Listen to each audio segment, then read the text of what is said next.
Hello, Debbie Daly here. I'm going to share with you today my baklava recipe.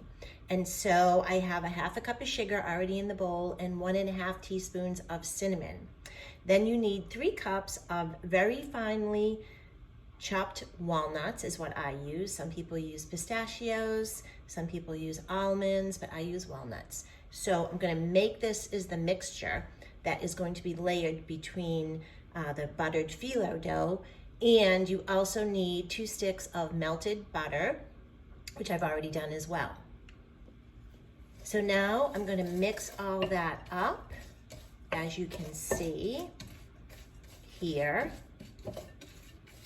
So it becomes all blended together. So now that I've unrolled the phyllo dough, what I like to do, and you'll see that it comes in these sheets, is I use a 9 by 13 inch pan for my baklava. And some people use a round pan, but I use the 9 by 13 inch pan. I'm going to cut the phyllo dough layers in half.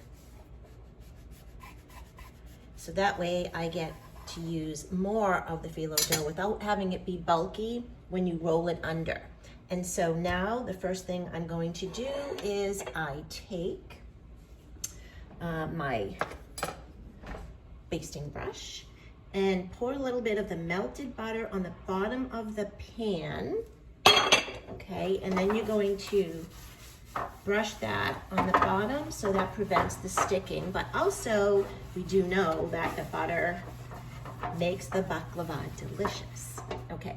And then I'm going to take 2 sheets at a time of the phyllo dough and put that, and you can see they're in halves now, and layer that on the bottom. Now it's very delicate. It might break, it might flake, but I put 2 on the bottom.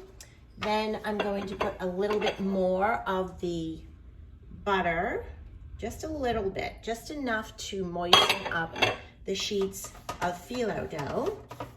And then I'm gonna layer 2 more sheets of phyllo dough. So take 2 more, put that on the top of that. So that gives you a little bit of a base for the mixture.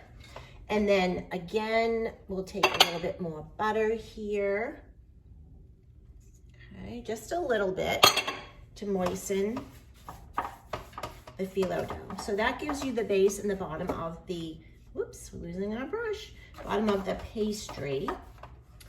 And then what I'm going to do is take just about half a cup of the walnut mixture and just sprinkle it on the layers. And you're going to continue to do that until all of your mixture is gone and all of your phyllo is gone. Take 2 more sheets of phyllo dough. Just keep layering, same process, use the melted butter. Sometimes you might have to melt a little bit more butter depending on how much you use in each layer.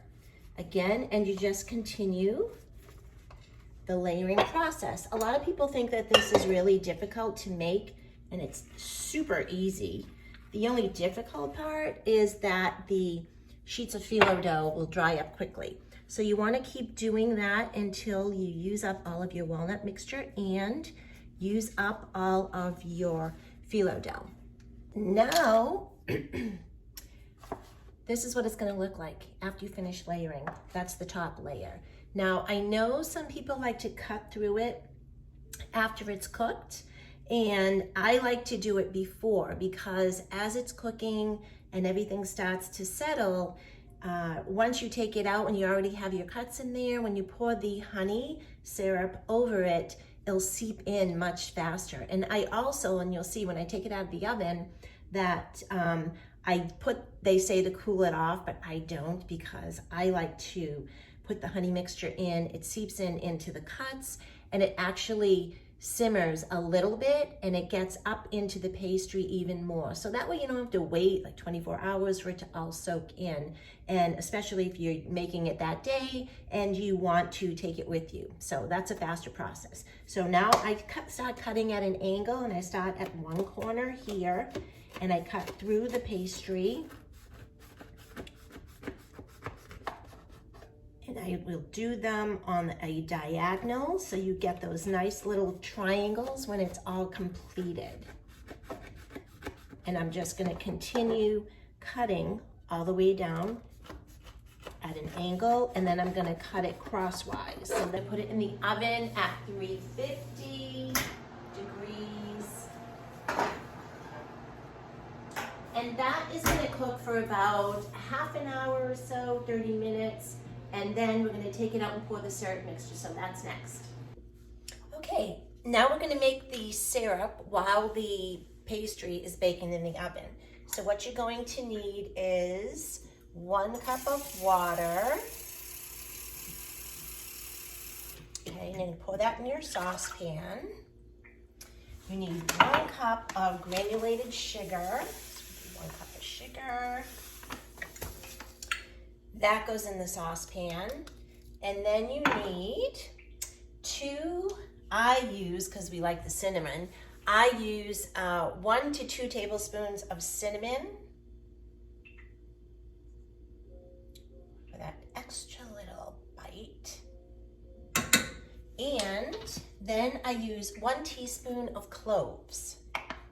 Do that, a flat measure. Okay, we are going to boil this now until it becomes a boil. And then we're gonna add 1 cup of honey after that. So once it starts to simmer and boil, we shut the heat down and then pour the honey in, and that'll be ready for the pastry when that comes out. Okay, so here's a little trick. So everything's baking and cooking. You might have some phyllo dough extra, little pieces. So you know what I like to do? I like to drench it in the butter because I'm a butter girl. And then any extra little bits of crumbs or walnuts that are left over, I kind of just pick it all together and